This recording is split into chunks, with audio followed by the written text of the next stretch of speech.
Welcome to The Explainer. Today, we are wading right into a really big debate that's swirling around the UK economy. We're looking at two articles from the Wall Street Journal that kind of paint two very different pictures. First, you've got one from Don Nico Forbes on February 18th, 2026, and it's all about how slowing inflation is getting people hopeful for an interest rate cut. But then, just a few days before that, Paul Hannon published an article that, well, it throws a bit of a curveball. The Bank of England's own chief economist is warning that rates are actually too low. So, what gives? What is really going on here? Let's dig in and find out. Okay, so let's just jump right in. The UK economy, it's really at a crossroads. And the whole thing boils down to this one huge question. Things are looking a little shaky, right? So, is it time for the central bank to hit the gas and get this economy moving again? Or should they tap the brakes, maybe even keep a foot on them just to make absolutely sure that the ghost of high inflation is banished for good? So, you might be asking, why is this such a big deal right now? Why all the fuss? Well, it all kicks off with this one single number that just came out, 3.0%. That is the new annual inflation rate for January. And get this, it's down from 3.4% in December. That one little number, that's the spark. It's what's lit the fuse on this whole debate. So this drop in inflation is the key piece of our puzzle. And to really understand what's going on, here's how we're going to tackle it. We'll start with the big picture, and then we'll simplify the key terms you absolutely need to know. Then we'll dig into the core development, see how it affects real people, figure out who wins and who loses, and finally, look ahead to what's next. So let's jump right into the UK's Economic Balancing Act, this crazy tug-of-war between a sluggish economy and the fear of rising prices.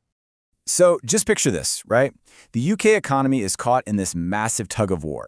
On one rope, you've got this heavy, dragging anchor of a slowing economy. But on the other rope, you've got the constant threat of inflation pulling just as hard in the other direction. And who's stuck in the middle, trying to keep the whole thing from falling apart? The Bank of England. It's a really tough spot to be in. Now, to really get what's going on with this balancing act, we've got to understand the tools the Bank of England is working with. So think of it like this. Let's pop open the hood and take a look at the economy's main control panel. Okay, first up, inflation. What even is it? Well, it's actually pretty simple. It's just the rate at which prices for stuff, everyday goods and services, are going up. So when inflation is high, that money in your pocket, it just doesn't stretch as far as it used to. And what's the number one tool they use to keep inflation in check? Well, that would be the key interest rate. This is the Bank of England's big red button, their main lever for steering the economy. And as of right now, it's sitting at 3.75%. Okay, so here's the most important part. How do these two things actually connect? Think of it like a seesaw. If you want to cool down inflation, what do? The Bank of England raises interest rates. That makes borrowing money for a house or a new car more expensive, which means people spend less. To give a boost to a sluggish economy, well, you do the opposite. The bank lowers interest rates, borrowing becomes cheaper, and people are encouraged to spend more. All right, so we've got the basics down. Now let's get right into the thick of it. Why are so many people arguing that it's time to cut rates? What's the case for putting the pedal to the metal? Well, the people who want to cut rates have some pretty solid points. Look at the evidence. First, inflation is finally coming down. The bank itself thinks it's going to hit that magic 2% target by April. At the same exact time, the forecasts for the economy are not great. They're predicting slower growth and, unfortunately, higher unemployment. And on top of all that, you can just feel it, right? Consumers are being more cautious, holding back on spending. So you add it all up, inflation's cooling down, the economy's sputtering, and a rate cut seems like a no-brainer, right? Well, not so fast. Not everyone is convinced. Let's flip the coin and hear the other side of the argument, the case for holding firm. And the main voice of caution here is coming from inside the House. It's the Bank of England's own chief economist, Hugh Pill. And he said something that really made people's heads turn. He basically argued that the key interest rate is, get this, too low.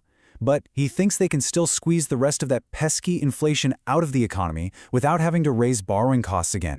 So what he's really saying is, hey, let's not pop the champagne just yet. The job isn't done.